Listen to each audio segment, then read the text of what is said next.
¿Quién en la vida no ha recurrido a la bendita agua de manzanilla para calmar la ansiedad y los nervios? ¿Quién no se ha tomado una agüita de cilantro y es que para dormir más tranquilo? ¿Quién no ha probado alguna vez la valeriana y la pasiflora, la penca sábila, el aloe vera, todos esos asuntos? Ese es nuestro tema de hoy en Sana que Sana y lo hemos llamado plantas medicinales, doctora Silvia, todo un mundo, porque es un mundo muy extenso, doctora Silvia Jiménez, química farmacéutica. Bienvenida, ¿cómo le ha ido? Muy bien, muchas gracias. Muy contenta de estar aquí hoy compartiendo con toda esta maravillosa gente que tienes público de Sana que Sana. Qué rico que estés con nosotros. Química farmacéutica tiene que ver muchísimo con plantas medicinales, ¿verdad? Explícanos un poquito eso. Sí, en el plan de estudios de la formación del químico farmacéutico existe una asignatura que se llama farmacognosia y fitoquímica, que tiene que ver con las plantas medicinales, la química de esas plantas y de dónde provienen los medicamentos de síntesis. O sea, es como que el químico farmacéutico se capacita en conocer los orígenes de los medicamentos. Hoy en día hay toda una producción farmacéutica basada y fundamentada en la síntesis orgánica. Pero originalmente todos sabemos que las plantas fueron el recurso, llamémoslo así, terapéutico para la cura de las enfermedades, desde los tiempos ancestrales. Hoy vamos a hablar de plantas medicinales y cuando nombremos los medicamentos tradicionales, vamos a hablar de medicamentos de síntesis y plantas medicinales.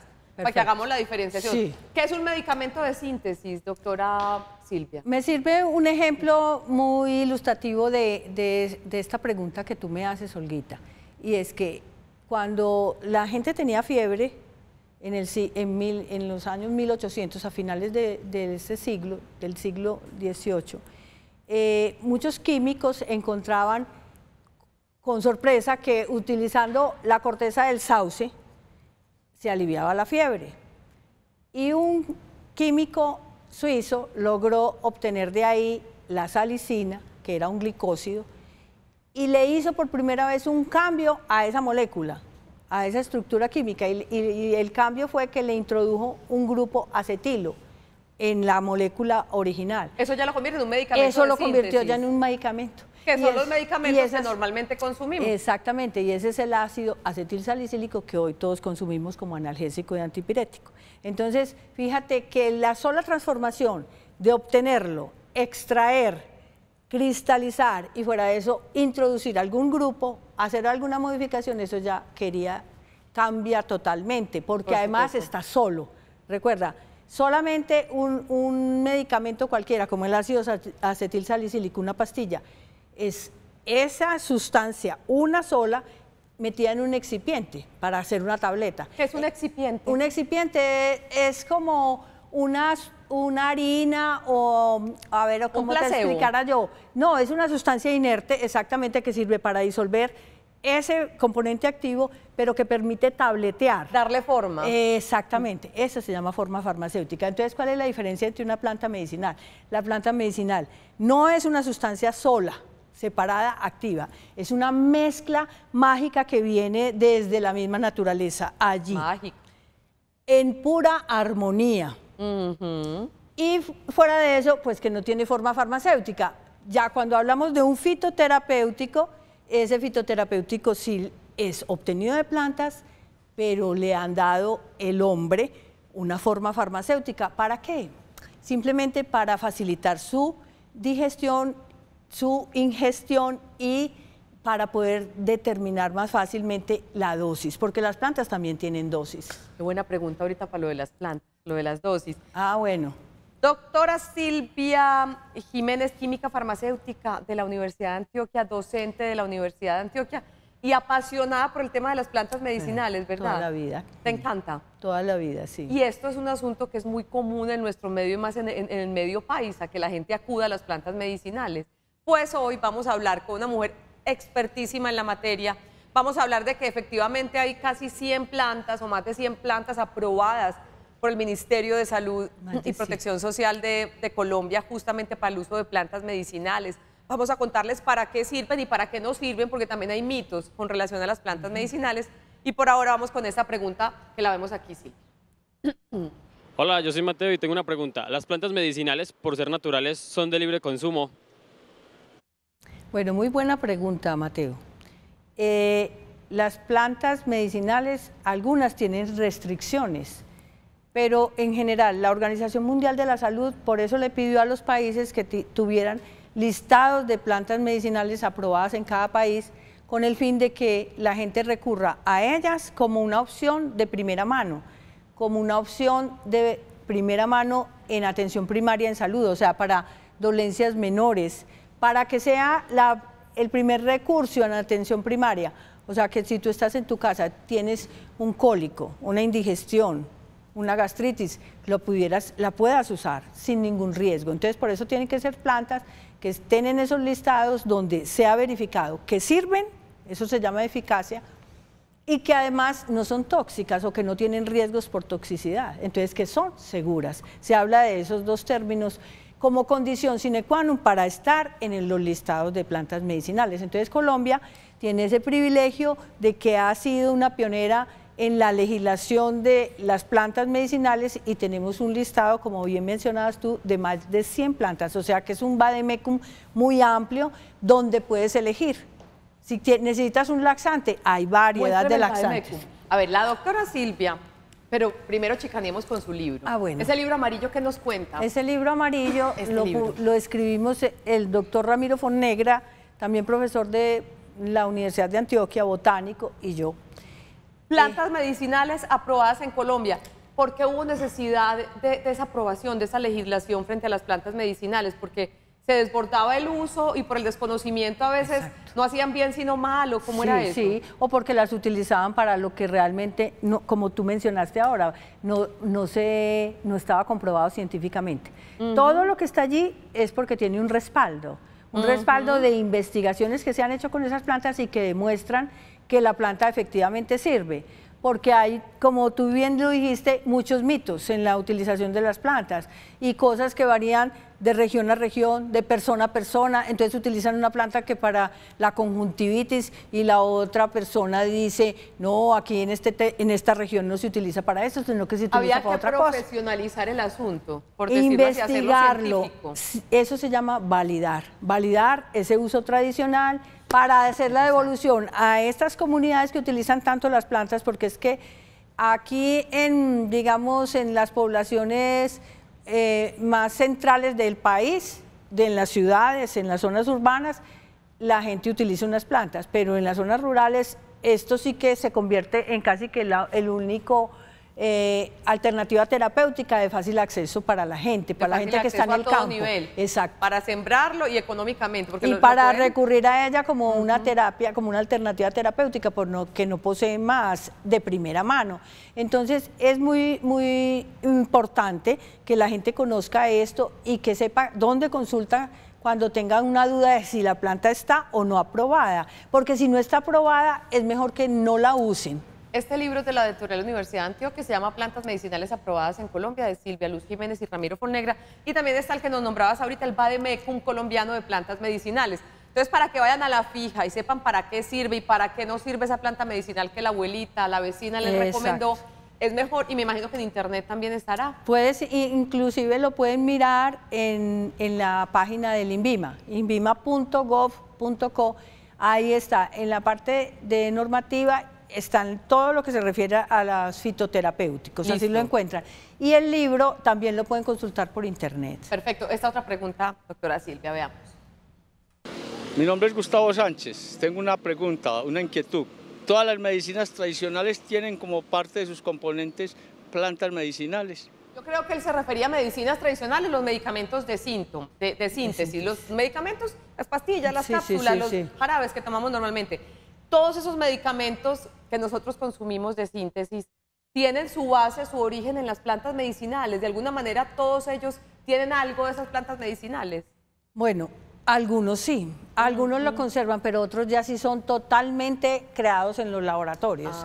Porque hay unas moléculas que el hombre no ha podido sintetizar. A pesar de todos sus avances en la química, la naturaleza les ha ganado, llamemos así, al hombre le ha ganado, porque hay estructuras tan complejas, por ejemplo, inclusive las plantas todavía hoy algunas aportan estructuras para que a partir de ellas la industria farmacéutica elabora sus medicamentos. Ejemplo, las pastillas anticonceptivas tienen un origen natural. ¿En qué? De una penca que tiene el cultivo en México. ¿Verdad? Y entonces de ahí, del agave cisalana, se obtiene por extracción de los jugos de las hojas el núcleo esteroidal necesario para la producción de las hormonas sexuales con las que se fabrican los anticonceptivos.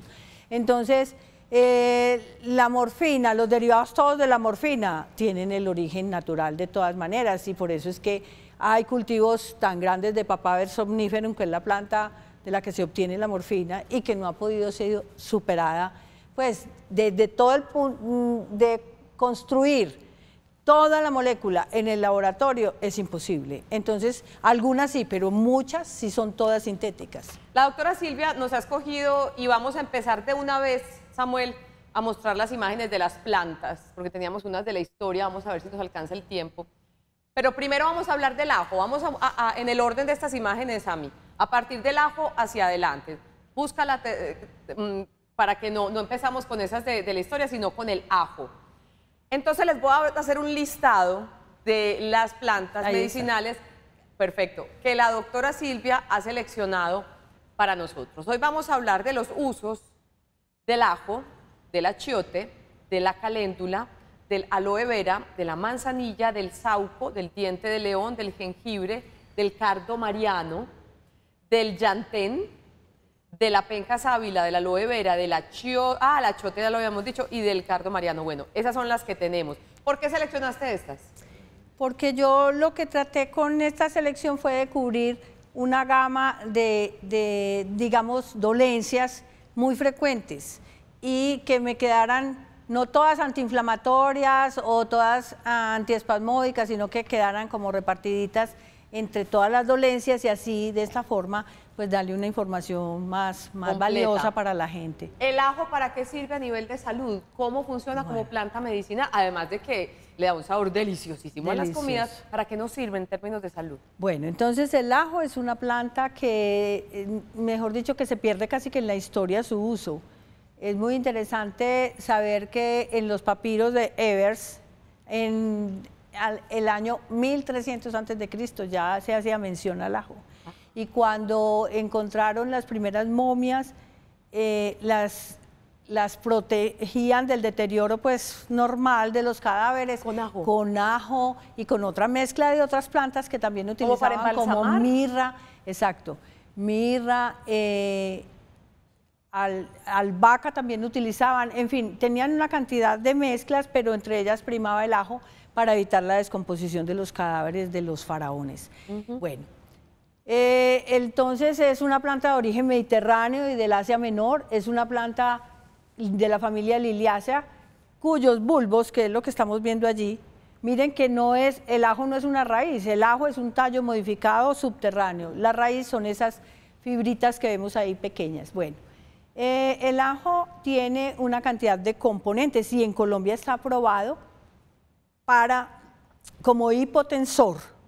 O sea, que es impresionantemente bueno para las personas que tengan la presión arterial alta. Oiga, pues, presión arterial alta. Una ventaja, pues es uno de los pocos hipotensores que aparece ahí en el Vademecum de plantas medicinales de Colombia. Entonces, para las personas que tienen hipertensión, sirve el ajo. ¿Para qué más nos sirve el ajo? Pero entonces tengo que hacer la observación, si la persona ya está medicada con hipotensores, entonces debe consultar a su médico para utilizar concomitantemente el medicamento de síntesis con el ajo. El ajo no puede superarse los 3 gramos diarios, que es demasiado. Pues ¿3 gramos es cuánto? 3 gramos, digamos, dependiendo del tamaño pues, del diente, porque acuérdate que lo que uno saca de ahí es el dientecito, no superar más de 3 dientes al día. Perfecto. Bueno, y entonces ese ajo también tiene comprobadas otras actividades que son importantísimas. Tiene una sustancia que se llama ajoeno, que es antitrombótico, o sea que evita la formación de trombos en la sangre. O sea, anticoagulante. Llamémoslo así. Y por eso está contraindicado en personas que están anticoaguladas, porque se les va a licuar muchísimo más la sangre, entonces corren riesgo si se caen o si se hacen un corte en la piel de sufrir una hemorragia. Entonces el ajo, para personas hipertensas, ojo si están medicadas, porque Sí. eso lo deben consultar con el médico, esa mezcla cómo sería. Sí. Y para evitar que la sangre se nos coagule, ¿verdad? Exactamente. ¿Algo más del ajo? No, y fuera de eso tiene otras dos actividades demostradas que son hipocolesterolemiante, O sea, que ayuda a que disminuye disminuye el los niveles colesterol. de colesterol y triglicéridos en sangre. Pero qué maravilla. Y la otra es que es antimicrobiano, y esa era la actividad en que se basaban los antiguos para evitar la putrefacción de los cadáveres. Apunten pues porque ese ajo está milagroso y lo dice una mujer experta en el tema y es una planta aprobada para el uso medicinal por parte del Ministerio de Salud y Protección Sí. Social. Vamos con la siguiente plantica para que sigamos en este recorrido. ¿Esta cuál es? Esa es el achote, mire qué maravilla, esa es una planta americana. Ajá. Esta ¿También sí es común en nuestro medio? Mucho, mucho. Inclusive por ahí en la estación Estadio, en la parte de abajo, hay sembrados una cantidad de arbolitos, es unos arbustos muy bonitos que echan, este es un fruto en cápsula, y lo que estamos viendo adentro no es el fruto, sino las semillitas. Y eso es lo que está aprobado en Colombia. El uso terapéutico se basa para esas semillas que ustedes ven con ese pigmento rojo. Esas son las que usan. Sí. ¿Y para qué sirve el achote y cómo se prepara el achote? Bueno, entonces el achote ha servido desde mucho tiempo atrás en los pueblos amerindios, o sea, desde el norte de América hasta abajo, fue utilizado por los indígenas para preparar extraer ese pigmento rojo que hay allí, que se llama vixina, y se echaban en la cara. Por eso es que hay una tribu que les dicen los pieles rojas en Norteamérica, era porque se embadurnaban la cara con esto y todo el mundo creía que era como un ritual de guerra. ¿Te acuerdas? A veces en las películas, si uno veía las caras pintadas con rojo, y los emberacatíos nuestros todavía lo usan para eso, pero resulta que es para protegerse de la luz solar. Es un antisolar excelente. Ajá. Lo que pasa es que pues uno sí queda como muy raro, Como muy lleno disfrazado. pero es una maravilla de colorante, y para utilizarlo entonces, por ejemplo, como rubor, existen muchas alternativas para fabricar cosméticos a partir del achote. El achote también se utiliza para pigmentar quesos, mantequilla, algunos alimentos que requieren pues esa coloración, y como es natural, es mucho mejor pues utilizar esto. Pero a nivel terapéutico, o sea, como medicinal, es una maravilla utilizar el achote para el tratamiento de la amigdalitis. En gárgaras. ¿Y cómo se prepara? Y se prepara, y es muy importante esto que les voy a decir, que se prepara no en agua como pensaríamos nosotros que se podría preparar, sino que se debe extraer en leche. Porque la leche tiene una fase acuosa y otra fase oleosa. Usted saca las semillitas y ¿qué hace con ellas? Las pongo a hervir en leche. Las pones a hervir en leche y te tomas Y entonces, ¿qué hago? Lo dejo enfriar y luego hago gárgaras con eso. ¿Para qué? Para que se esté en contacto con las amígdalas, porque esto tiene una actividad antiinflamatoria y antiséptica, las dos. Entonces, alivia de la amigdalitis. Ahora, ustedes saben todos que también en la costa atlántica se utiliza muchísimo para darle color a los arroces, a las empanadas, como a las frituras que preparan también los costeños. Entonces es una planta de mucha utilización. Nosotros los antioqueños pues no hemos sido los que más utilizamos esto, pero tenemos un estudio además hecho en el grupo de investigación de nosotros, mío, pues que se llama Ofidismo, donde el extracto de las hojas, ya no de esto, sino de las hojas, neutralizó el veneno de la serpiente Botrops atrops, de la mapana X. Entonces eso aquí hay un potencial, digamos, para seguir trabajando, y es una planta americana, muy importante. Perfecto. ¿Ahora de qué vamos a hablar? Vamos a hablar de la caléndula. La famosa Esta es la caléndula, la vengo a conocer. Vea, presentada. ¿Para qué sirve la caléndula? La caléndula nivel se llama terapéutico. desde la antigua Roma maravilla, precisamente por esas actividades tan sirve de todo. hermosas. Hermosas son las actividades de la caléndula y ahora sí que hay ya productos obtenidos de la caléndula, tenemos cremas, cicatrizantes excelentes.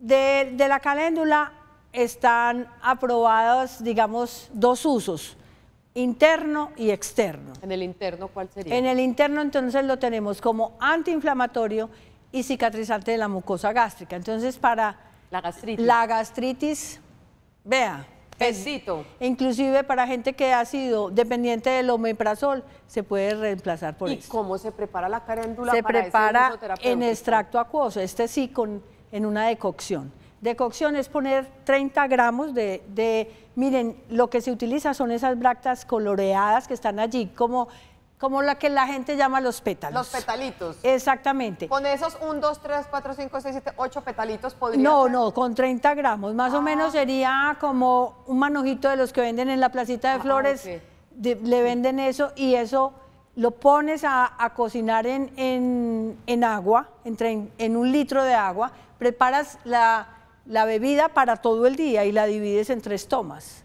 una por la mañana, una al mediodía y otro por la tarde. Para la gastritis. Para la gastritis, y es que te regenera la piel del epitelio de la mucosa gástrica, eso es una maravilla. Listo. ¿Y para uso externo? Y para uso externo está aprobado como cicatrizante, precisamente por ese poder regenerador de epitelio. ¿Y ahí cómo se aplica? Entonces, en una cicatriz, en una herida que no esté abierta, eso sí, aunque también tiene un poder bueno fungicida y bactericida. Por eso también hay unos productos en el mercado que se usan como en cremas vaginales para el tratamiento de la candidiasis, De cuando los hay honguitos candidiasis, vaginales. exactamente. o de ¿Y hongos para vaginales. el uso, para el efecto cicatrizante, se prepara también con el agua? ¿O?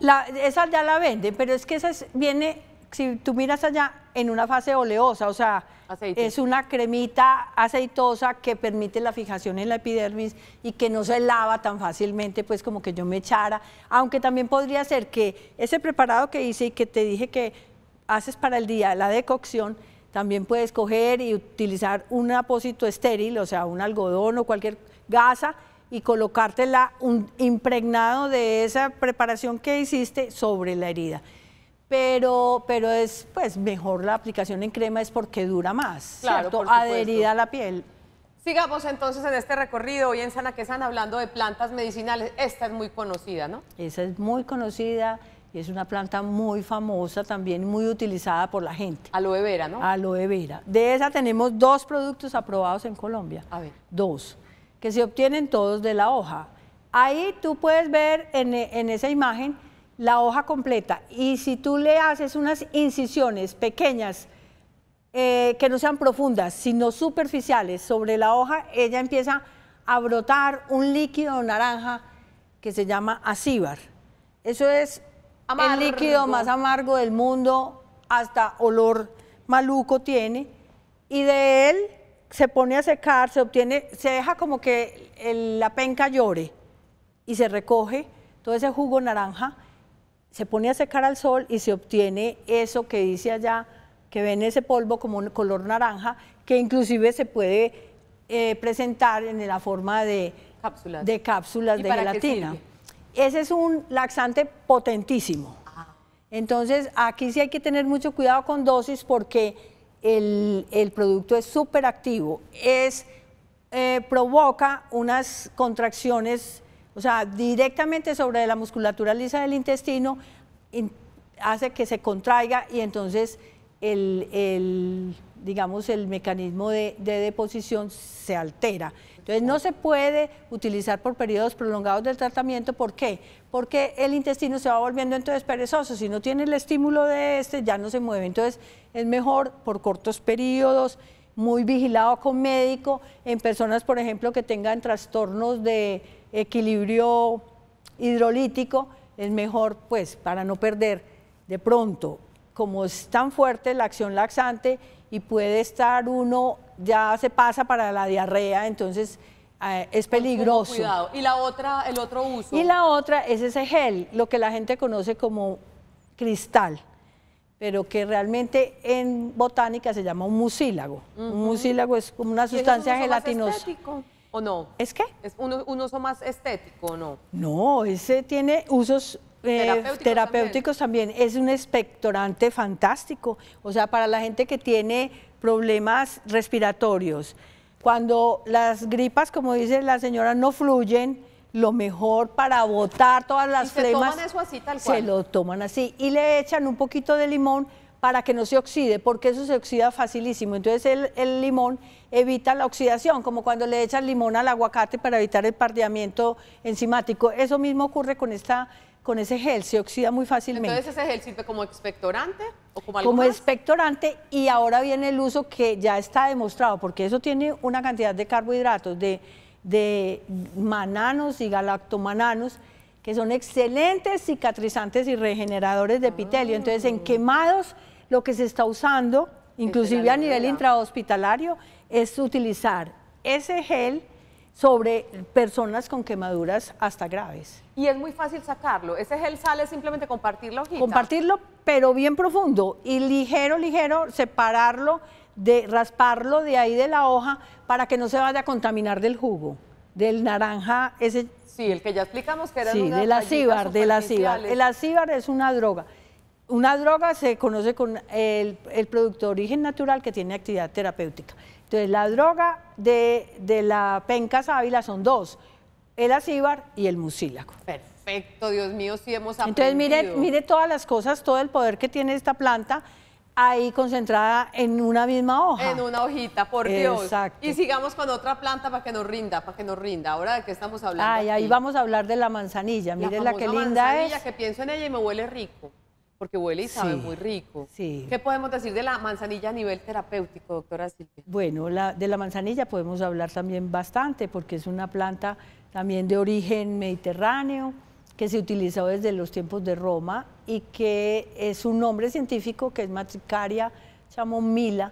Ese camomila se pronuncia pues en latín, está hablando de que es pequeña miel. Y era por eso que te recordó a ti, el olor como a dulce, como a miel, que es característico. Lo que ven allá es el aceite esencial, pues la tintura, pero obtenida del aceite esencial de las flores. Las flores son la parte activa de la planta, la droga. Entonces se obtiene ese aceite esencial que pues en algunas partes se consume como aceite esencial, pero aquí lo mejor es que todos preparen con 15 gramos de las flores en 1 litro de agua, tal como les enseñé con la caléndula. Eso se pone cuando el agua hierve, se echan las flores allá y se tapa. Y se apaga el agua y se deja 15 minutos para... ya, sin calentar más. Para que los aceites esenciales salgan, pero encuentren la barrera de la tapa y vuelvan a caer en él. Si se deja abierto, entonces, se evapora. El agua, exacto. Le pongo los 15 gramos de la flor de manzanilla. Exacto. Y cuando ya hierve, tapo. Lo tapas, lo bajas del calor y lo dejas 15 minutos. ¿Y esa agüita me sirve para qué? Y ya filtras y esa agüita es la que te sirve para... A ver. Varias cosas. Una, los cólicos menstruales, porque es antiespasmódico y analgésico, pues, y antiinflamatorio. Entonces, mira que se cubren dos cosas.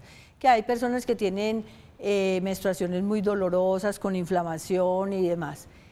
Para el tracto digestivo, lo mismo. Cuando tienes lo que le dicen a uno, dolor de estómago, colon irritable. Estreñimiento.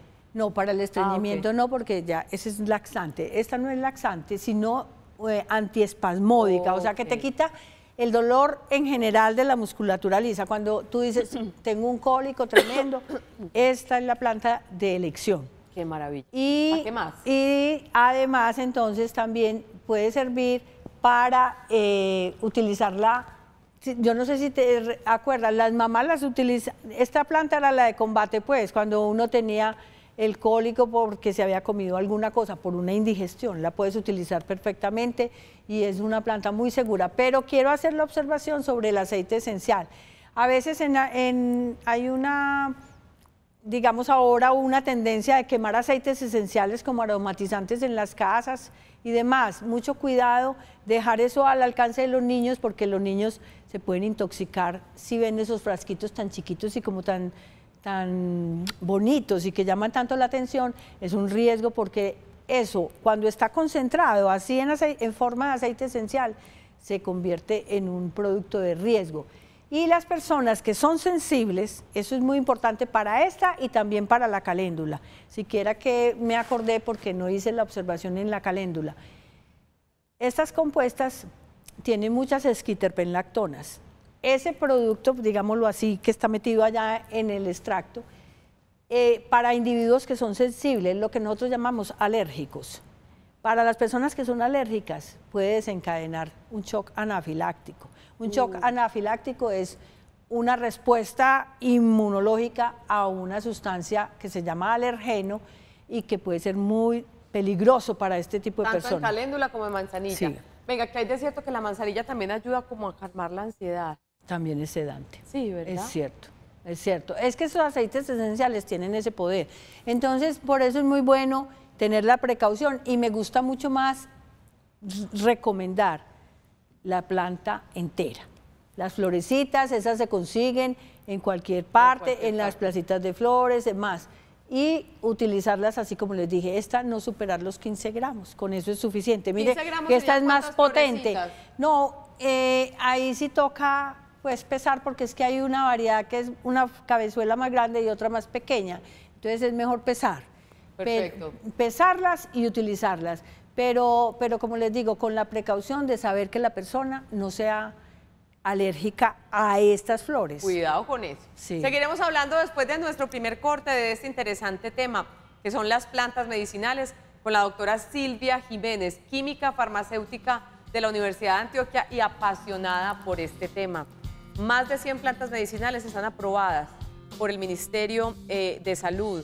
Tiene su vademecum para que ustedes consulten cómo usarlas y cómo no usarlas, para qué sirven y para qué no sirven. Seguiremos hablando ahorita cuando regresemos, vamos a hablar del sauco, del diente de león, del jengibre, del llantén, del cardo mariano. Quédense con nosotros, aprendamos juntos sobre el tema de plantas medicinales hoy en Sana que Sana.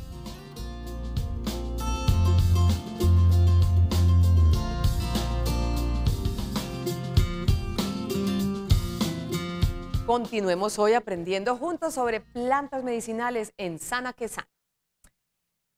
Estas son las plantas que pueden usarse enteras o algunas partes específicas para tratar enfermedades tanto de personas como de animales.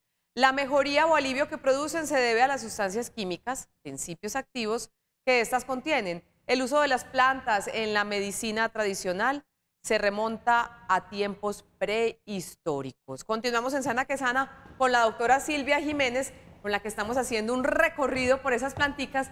Antes de salir a nuestro primer corte hablábamos de manzanilla, vamos con la siguiente planta medicinal para seguir conociendo sus propiedades y usos a nivel terapéutico. Este es el famoso sauco, ¿verdad? Exactamente. ¿Qué nos cuentas del sauco? Bueno, el sauco se conoce en el mundo botánico con el nombre de Sambucus nigra, porque las fruticos, que son esos que están viendo en la parte superior ya secos, negros, son negros, entonces por eso el nombre nigra. Sambucus, sauco, es una planta también europea que se ha extendido por todo el planeta de crecimiento pues muy extendido. Las partes utilizadas son varias, entonces mire, están aprobadas los frutos que están viendo en la parte superior. Los negritos.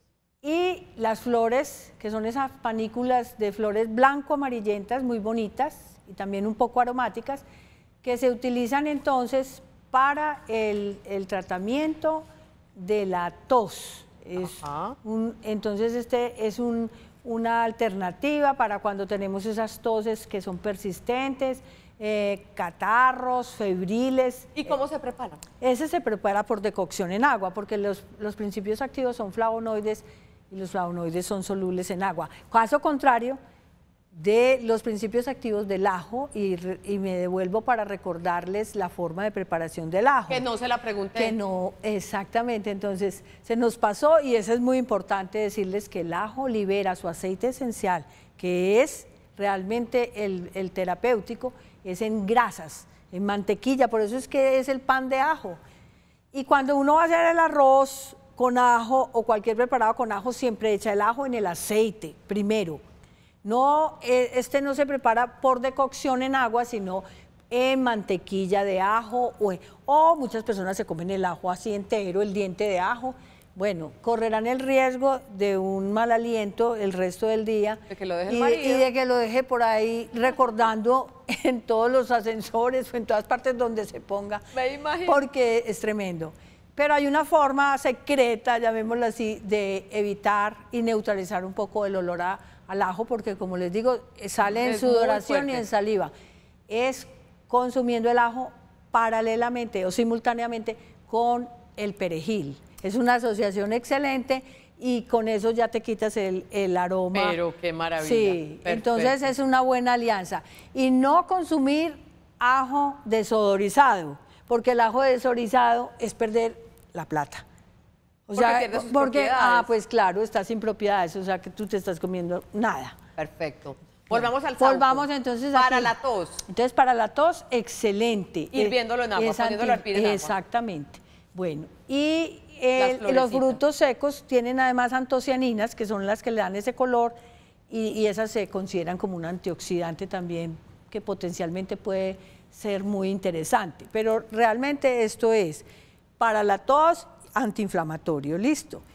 Y las hojas, esas se aprobaron en Colombia, pero como laxantes. Tampoco exceder dosis de ahí porque eso puede tener el riesgo, como tiene un glicósido cianogénico que se llama sambunigrina, cuando tú consumes las hojas lo que haces es que se hidroliza en el estómago con la presencia del ácido clorhídrico y se libera el ácido cianhídrico en dosis pequeñas, obviamente, que tienen un efecto laxante. Entonces, por eso es que son laxantes aprobadas como laxantes, un laxante suave, no excederse en la dosis de las hojas y sobre todo que también tiene la facilidad este laxante de que se prepara en agua. ¿Y esta planta que vemos ahorita, de cuál se trata, doctora? Bueno, esa se llama el diente de león. El diente de león es el Taraxacum dens leonis o Taraxacum officinale, porque también es una planta de origen europeo que se ha propagado por hasta las veras de los caminos, la encuentra uno creciendo en forma En silvestre. nuestro medio se encuentra muy fácil se el diente encuentra, de león. eso está diseminado por todas partes. Tú la ves crecer en los prados de las fincas aquí común y corriente con esa florecita amarilla que es una... Pero el diente de león como tal es esa hoja que está así la como, hoja y como en la forma de raíz, o diente sea, de león. está probado entonces estos dos productos, la hoja inclusive la utilizan en muchas ensaladas, como la rúgula, que le da un toquecito como amargo, dulzón, Delicioso. esta también hace el mismo efecto. ¿Y Y para la qué raíz sirve? también la utilizan, este es el diurético que tenemos en el vademecum, Wow. el diurético es excelente, entonces para la gente que tiene problemas, digamos, de renales, Ajá. entonces muy bueno pues tener esta alternativa. ¿La hoja, la flor o la raíz? No, la hoja y la raíz, las dos. La hoja y la raíz. Las dos. La flor, pues no, realmente no tiene un uso. Esto tiene sesquiterpenlactonas, tiene como una leche que sale y que la gente también la utiliza mucho como colerético y colagogo. Ya O voy a sea. explicar qué es eso. Para los problemas biliares. O sea, cuando biliares. de la vesícula. Sí, de la vesícula. Ajá. Entonces es muy importante también esa opción terapéutica para utilizarla cuando se necesita. Hay personas que tienen mucha limitación en la producción de bilis Sí. y que desdoblan con mucha dificultad las grasas. Entonces, esta es una buena alternativa para consumir eso en problemas de cálculos biliares, de ictericia. De ictericia es cuando también nos ponemos amarillos. Entonces, es una planta pues muy, muy importante y tiene como alerta, digámoslo así, que si tú estás tomando otros diuréticos, no la uses concomitantemente, porque entonces ella lo que hace es que disminuye el efecto de los otros diuréticos y eso se vuelve pues como muy difícil de manejar. Concomitantemente, que es un término que ustedes utilizan mucho. Concomitantemente es al mismo tiempo. Perfecto. ¿Y cómo se prepara tanto la hoja como la raíz para ese efecto Esas diurético? se pueden preparar en decocción, no tiene ningún problema, libera todos sus principios activos en el agua. Poniéndola a hervir en el agua. Entonces, Exacto. efecto diurético y tanto la hoja como la raíz. Sí. Y además está la actividad de la vesícula, o sea, Ajá. de colerético y colagogo. O sea, Perfecto. colerético es que se produce más bilis y colagogo es que esa bilis ya formada se libera al tracto digestivo para desdoblar las grasas. ¿Cuántas bebidas al día? ¿Cuántos vasos de esta agüita de diente Esas de león al son día? una vez al día. Porque vez eso al también día. es importante, tampoco Sí. se puede abusar, ¿no? Eso está muy bien que lo preguntes porque también hay dosis y hay las repeticiones en el día para no irse a sobrepasar y ni hacerse daño, porque con un diurético en exceso uno se puede provocar un desequilibrio electrolítico. Ajá. Porque pierde agua por orina y entonces puede llegar hasta tener una falla cardíaca. De todas las plantas que hemos hablado, ¿se diría que una bebida al día? ¿O cómo No, se por ejemplo, maneja eso? caléndula sí es 3 veces al día. Pues, a ver, le pregunto, ¿el ajo? El ajo, ya te dije, sin restricción, repartido como querás, porque es 2 gramos, dijimos 2 o 3 gramos Sí. en el día. No superar la dosis de 10 gramos en la semana para el ajo. Perfecto. Por una razón, porque puede provocar cefaleas y gastritis. Las personas que tengan gastritis no deben exagerarse en el uso del ajo. Achiote, caléndula, aloe vera, manzanilla, ¿cuánto rápidamente? Bueno, no, trabajamos pues con- esas ya dijimos, yo en cada caso sí fui dando Bueno, las perfecto. dosis y si alguna duda tienen en eso, se puede consultar tanto en el Vademecum de prescripción están las dosis o en el libro de plantas medicinales O en su aprobadas. correo electrónico, O porque en lo mi estamos correo poniendo. Ella muy electrónico, generosa claro. nos dejó pasar el correo Sí, sí, electrónico me pueden para las escribir, personas claro. que tengan inquietudes sobre este tema del uso de las plantas medicinales. silvialuzjimenez@gmail.com. Vamos a nuestra segunda pausa. Ya regresamos a Sana que Sana para ir terminando nuestro tema de hoy. Muy interesante y muy útil el uso correcto de las plantas medicinales. Ya volvemos.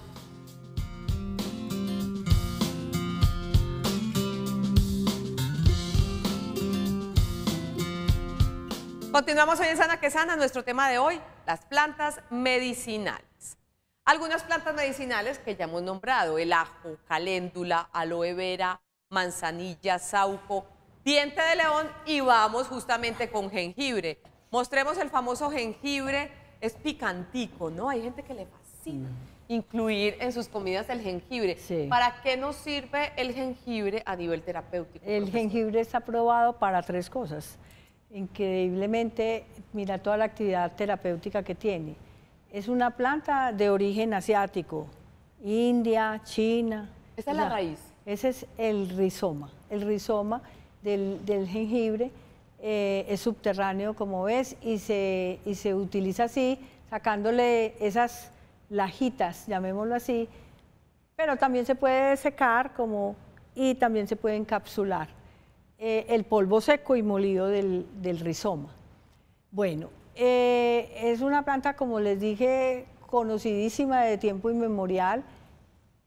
Cuando llegó los ingleses a la India, encontraron que en la culinaria de los indios, porque se dice de los indios, estaba muy presente el jengibre siempre, dando ese toquecito que tú dices pungente, picante. Ajá. Y entonces ellos lo metieron también en las preparaciones de repostería, inclusive hay galletitas de jengibre, tortas que le echan jengibre, etcétera.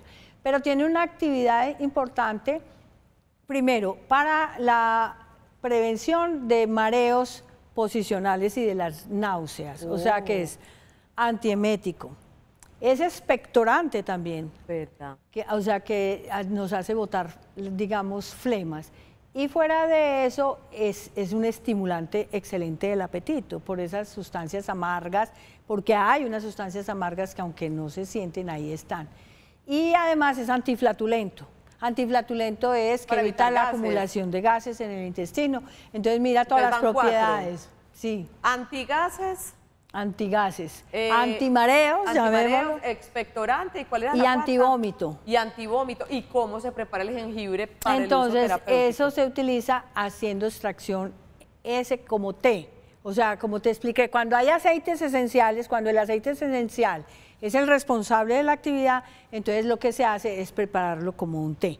Se tapa, se deja en el agua que ya hirvió en reposo por 15 minutos, luego se filtra y eso se toma.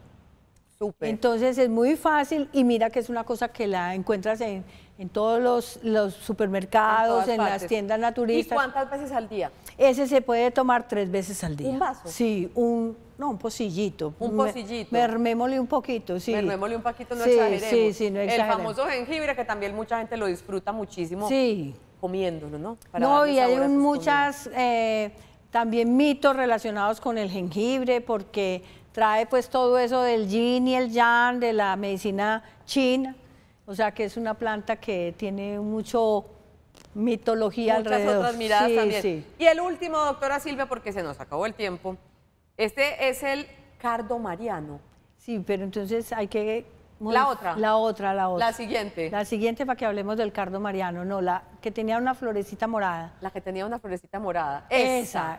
Cardo mariano. Sí, esa planta es una maravilla. Ajá. Pues y además que potencialmente lo que está mostrando hacia el futuro en fitoterapia es una cosa... Tenemos 2 minuticos para hablar del entonces cardo. vamos a hablar rápidamente de ella.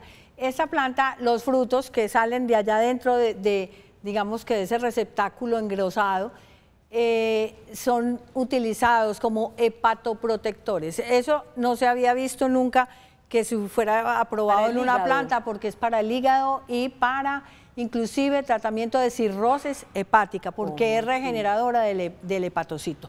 Esta planta no es nativa nuestra, esta planta es del Mediterráneo, entonces no se consigue fácilmente aquí para el cultivo y además que es bianual. O sea, uno trae semillas, siembra y a los 2 años ya no tiene planta. Entonces por eso es...